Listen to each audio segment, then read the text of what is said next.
এই মরেছে নিজের বদলে যার তো মেয়ে চুরি করতে হবে। ওরে বাবা, ধরা পড়লে তো জেলখানায় বসে ঘন্টা। এই বাড়িতে আসবে না তো আমি না হয় মুকুন্দ দাদাকে বলে তোমাদের জন্য 2-1 লাখ টাকা পাঠিয়ে দেবো ঘর। ছি ছি ছি ছি ছি ছি ছি ছি। মুকুন্দ দাসের মেয়ের দাম এতটা কম ধরলেন? মাত্র 2-1 লাখ টাকা তাকে কেনা বেচা করা যায়? আজ আমি ওকে নিয়ে যাই, পরে একদিন এসে তোমার এই কথার জবাবটা দিয়ে যাবো। চলাই ভেতর। না, আমি যাব না। তুমি আমাকে এখান থেকে জোর করে নিয়ে যেতে পারবে না। আমার যখন ইচ্ছা হবে তখনই যাব। না, মুকুন্দদার হুকুম তোকে করে আমার সঙ্গে যেতে হবে। চলে চলে আমার সঙ্গে। না, না।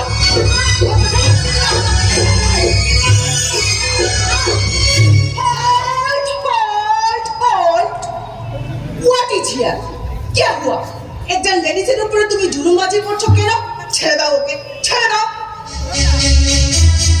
আমাদের ঘরের মেয়েকে আমি নিয়ে যাচ্ছি। তাহলে আপনি কথা বলছেন কেন? কি আপনি? ইনি হচ্ছেন আমাদের। নো নো নো, তোমরা কেউ কোনো বাত করবে না। You not talk, all talk, I talk. আমি হচ্ছি রাজি, মানে রাজ লক্ষ্মী মালহোত্রা, এখানকার নতুন ডিএম সাহেব, মানে ম্যাডাম ডিএম সাহেব। ম্যাডাম ডিএম সাহেব, কবে এসেছেন আপনি এখানে? এক সপ্তাহ আগে পোস্টার নিয়ে এখানে এসেছি। পোস্টার? কিসের পোস্টার? না না না, উনি হয়তো বলতে চাইছেন পোস্টিং, পোস্টিং নিয়ে এখানে এসেছে। পোস্টিং, পোস্টিং নিয়ে এখানে এসেছি। এরা আবাস যোজনা ঘরে চলে একটা দরখাস্ত জমা দিয়েছিল, আমি ওটা এনকাউন্টার করতে এসেছি। না না না না না, ওটা এনকাউন্টার না ম্যাডাম, ওটা মনে হয় inquiry. Yes yes yes, inquiry, inquiry করতে এসেছি। লেকিন তুমি কে হচ্ছ? আমি এখানকার এমএলএ সাহেবের সেক্রেটারি গোপাল ধর। গোপাল? গোপাল তো মাখন চুরি করে, লেকিন তুমি লড়কি চুরি করছো কেন? আসলে ও আমাদের এমএলএ সাহেবের মেয়ে, ওর বাবার বিয়ে ঠিক করছে, কিন্তু কিছুতেই আমি ওখানে বিয়ে করব না। আমি জয়ন্তকে ভালোবাসি, আমি ওকেই বিয়ে করব। এক চোট মেরে তোর ভালোবাসার ভূত নামিয়ে দেবো। এই মিস্টার গুন্ডালাল। গুন্ডালাল নয়, আমি গোপাল। ও তুমি লাল পিলা গেরুয়া যদি হো, লেকিন গুন্ডাগিরি করলে আমি এখনই লেডিস পুলিশ ডেকে তোমাকে লেডিস জেলখানে পাঠিয়ে দিব। হ্যাঁ, আমি কিন্তু ম্যাডাম। চাপ। আরে কেন বুঝতে পারছো না? এই লড়কা আর লড়কির একটা অসুখ করেছে। অসুখ? অসুখ? কিসের অসুখ? এর নাম লাভেরিয়া। লাভেরিয়া?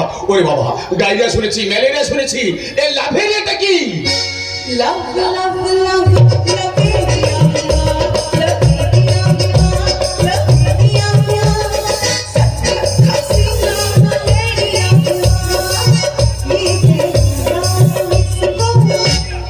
লাভ লাভ লাভ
क्या हुआ?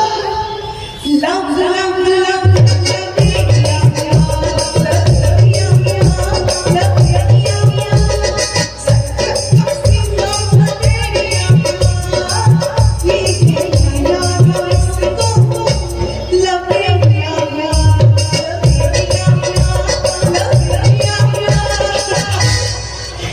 समझा?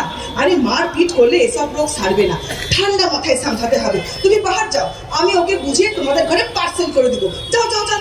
না, আমি যাব না, কারণ তুমি যেখানকার ম্যাডাম ডিএম নাও সেটা আমি জানি। কি আজে বাজে কথা বলছো? ঠিকই বলেছি, আমি এখানকার এমএলএ সাহেবের সেক্রেটারি, এখানকার ডিএম এসপি সবাইকে আমি খুব ভালো করে চিনি, আর এটাও জানি তুমি এ বাড়ির কেউ নাও, এদের পালিত মেয়ে রাজকুমারী। তাহলে এটাও জেনে রাখো, এই বাড়ির ছেলে এই জয়ন্তের সঙ্গে মিতার বিয়ে হবে। দুনিয়ার কেউ এ বিয়েটা আটকাতে পারবে না। তুমি নিশ্চিন্তে ঘরে ফিরে যাও মিতা। কিন্তু এইবার বাড়ি ফিরে গেলে বাবা নিশ্চয়ই আমায় তালা বন্ধ করে আটকে রাখবে। দুনিয়ার সব তালাকে তুড়ি মেরে খুলে ফেলার ম্যাজিকটা আমার জানা আছে। কিন্তু মুকুন্দ দাসকে জানা নেই, তার সঙ্গে পুলিশ আছে, আমাদের মতো কয়েকশো ছেলে আছে। আর গরিব মানুষের মনের মধ্যে আছে ভয়ঙ্কর তেজ আর সততার জোর। এই জোর দিয়েই বলছি, দরকার পড়লে মিতাকে আমি বিয়ের পিঁড়ি থেকে তুলে নিয়ে আসি। কোনো নেতা, মন্ত্রী, পুলিশ, প্রশাসন কিংবা তোমাদের গুন্ডা দল কেউ ওকে আটকে রাখতে পারবে না। থ্যাংক ইউ রাজি।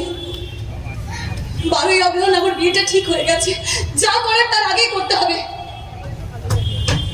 আর তা না হলে আমাকে একটা কঠিন সিদ্ধান্ত নিতে হবে। চরম সিদ্ধান্ত।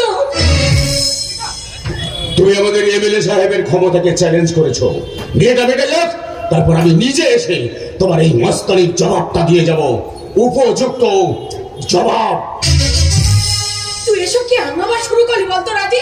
জয়ন্তর এখনো লেখাপড়াই শেষ হলো না, এ সময় বিয়ে করলে বউকে খাওয়াবে কেমন করে? সেই দায়িত্বটা তো তোমাদের নয় মা, ওটা আমার কাজ। জানি জানি, তোর আজকারাতেই ছেলেটা আমার গোল্লায় গেছে। যেতে দাও না মা, যে বয়সে যে ধর্ম, সেই পথে যদি না চলে তাহলে জীবনটাকে উপভোগ করবে কেমন করে? এই নে জয়ন্ত, তুই এই চেকটা রাখ। 1 লাখ টাকার চেক? এটা কিসের জন্য রাজি? তোর কলেজের লাস্ট সেমিস্টারের ফিটা যে এখনো বাকি পড়ে আছে, সেটা ভুলে গেছিস? না, ভুলিনি। কিন্তু এতগুলো টাকা একসঙ্গে তুই কোথা থেকে পেলি রাজি? আমার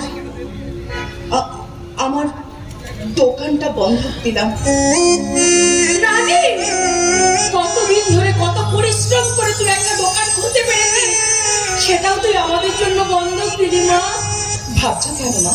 আর 1 বছর পরে তো জয়ন্ত ইঞ্জিনিয়ার হয়ে কত বড় চাকরি করবে, তখন জয়ন্তই আবার আমার দোকানে আমাকে ফিরিয়ে এনে দেবে। নিশ্চয়ই। আমি একটা চাকরি পেয়ে ওকে আমি আর অন্য কোনো কাজ করতে দেবো না। ওকে আমি রাজ সিংহাসনে বসিয়ে রাখবো, রাজ সিংহাসনে। সিংহাসনে বসার ভাগ্য নিয়ে আমি এই পৃথিবীতে আসিনি। রাজকুমারীর নাম হলেও আসলে আমি হলাম এই রাজপথের রাজকন্যা। এই রাজকন্যাকে জন্ম দিতে গিয়ে মা মারা গিয়েছিল। বাবা দেশের কাজ নিয়ে মাথামাতি করতে গিয়ে একদিন কোথায় উধাও হয়ে গেল, কেউ জানে না। তখন তোর মাই আমাকে রাস্তা থেকে তুলে এনে বুকে টেনে নিয়েছিল, এই ঘর দিয়েছিল, মুখে 2টো ভাত দিয়েছিল। আজ আমার সর্বস্ব দিয়ে যে এই মায়ের মমতার ঋণ আমি কোনোদিনও শোধ করতে পারবো না। মায়ের কাছে ছেলে মেয়েদের কোনো ঋণ থাকে না রে। মায়েরা শুধু দেওয়ার জন্যই জন্মায়, পাওয়ার জন্য নয়। কই গো, কই আমার যশোদা দিদি, কই যশোদা দিদি, ও যশোদা দিদি। ওমা, এই দেখো, ভোর সন্ধ্যাবেলা বাড়িতে ভিখারি আসতে শুরু করে দিয়েছে। এই, বেরো এখান থেকে, বেরো। সন্ধ্যাবেলা আমরা ভিক্ষা দিই না। কি মুশকিল, ভালো করে তাকিয়ে দেখ জয়ন্ত, ওরে আমি ভিক্ষুক নই রে, আমি তোর মামা ঘন্টা, ঘন্টা মামা। ঘন্টা, তুই হঠাৎ এতদিন পর কি বছর এ বাড়িতে সাজি হয়েছিস? হায় হায় হায় হায় হায় দিদি, তোর একই বেশ, এর মধ্যে জামাইবাবু হড়কে গেছে ঘন্টা বাজিয়ে। তোর জামাইবাবু 10 বছর আগে মারা গেছে, আর তুই এতদিন পর মরা কান্না কাঁদতে এসেছিস। কাঁদবো না, জামাইবাবু আমাকে কোনোদিন শালা বলে ভাবে, মায়ের পেটের ভাই বলে ভাবলো। কতবার বলেছে ঘরটা রে, তুই বিয়ে থা করলি না, একা মানুষ, ভাই সংসারে পড়ে আছিস কেন? আয় বাবা আয়, আমার কাছে এসে থাক। তাই তো ঘন্টা বাজিয়ে বাড়িতে চলে এলাম। চলে এলাম মানে তুই কি এখানে থাকতে এসেছিস নাকি? হ্যাঁ রে দিদি, জামাইবাবু এত করে বলেছিল, তাই 14 বছর পর সেই কথা রাখতে এই বাড়িতে। তোদের মা ছেলের মাঝখানে এই মেয়েটিকে। ও আমার আরেকটা মেয়ে। ও বুঝেছি বুঝেছি, এই তাহলে সেই ঘুঁটে কুড়োনি রাজকুমারী। হ্যাঁ মামা, আমি সেই রাজপথের রাজকন্যা, সবাই আমাকে বলে রাজি।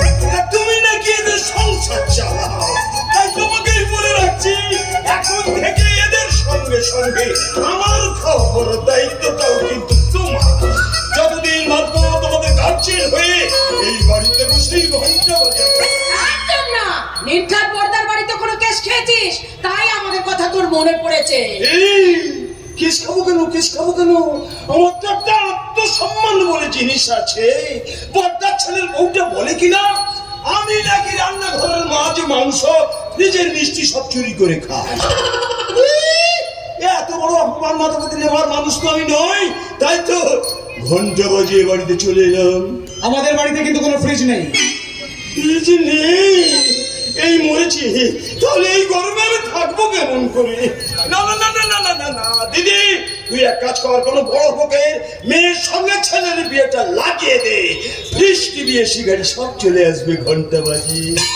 সেই ব্যবস্থাই করছি মামা, কিন্তু মেয়ের বাড়ি থেকে বিয়ে দিতে রাজি হচ্ছে না। আপনি সাহায্য করলে মেয়েটাকে চুরি করে তুলে নিয়ে আসবে। এই মরেছে, ফ্রিজের বদলে জ্যান্ত মেয়ে চুরি করতে হবে? ওরে বাবা, ধরা পড়লে তো জেলখানায় বসে ঘন্টা বাজাতে হবে। আরে ঘাবড়াবেন না, ছেলে আর মেয়ে দুজনেই সাবালক, তাই আইন পুলিশ সব আমাদের দিকেই থাকবে ঘন্টা বাজিয়ে। তাহলে আমি তোমার দলেই আছি। চুরি চামারিতে আমার খুব প্রতিভা আছে। 7 বছর বয়সে ঠাকুমার পূজার ঘন্টা চুরি করে বিস্কুট কিনেছিলাম, তাই তো সবাই আমার নাম দিয়েছে ঘন্টা। তা আমাকে কি করতে হবে তাই বলো। মিতার বিয়ের দিন ওই 12ই অগ্রহায়ণ হবে আমাদের অপারেশন, অপারেশন মিতা হরণ। তুই আমাকে একটা বিয়ের কার্ড এনে দিতে পারবি? না পারবো, তুমি তো আমাকে একটা কার্ড দিয়েছিলে, ওটা আমার কাছেই রাখো। কিন্তু তুই কি করতে চাইছিস কাজী? কিচ্ছু জানার দরকার নেই। ওই 12ই অগ্রহায়ণ সন্ধ্যাবেলা তুই বরের সাজে মাকে সঙ্গে করে নিয়ে হাটখোলা দুর্গা মন্দিরে বসে থাকবি। ঠিক সময় তোর বিয়ের পরেও সেখানে পৌঁছে যাবে। আর পুরুষ মশাই মন্ত্র করে অগ্নি সাক্ষী করে তোকে 7 পাকে বেঁধে দেবে। তুই ভুলে যাচ্ছিস নাকি পিতা মুকুন্দ দাস থেকে? ওর বাবা যখন সব জেনে গেছে, তখন নিশ্চয়ই বিয়েকে পাড়াতে থাকতে লাগবে। হ্যাঁ হ্যাঁ, তা তো রাখবেই। উনি বিরোধী দলের নেতা, ওনার সঙ্গে পুলিশ আছে, পার্টির লোকেরা আছে। যেই থাকুক, ওদের সকলের চোখের সামনে দিয়ে মিতাকে আমি তুলে আনবো। ছেলেবেলা থেকে মা বাবাকে হারিয়েছি, এই জীবনে আমার হারাবার আর কিচ্ছু নেই। এইভাবেই আমি তোমাদের ভালোবাসা ঋণ শোধ করবো। ওই 12ই অগ্রহায়ণের যুদ্ধে জিতবো আমি, এই রাজপথের রাজকন্যা।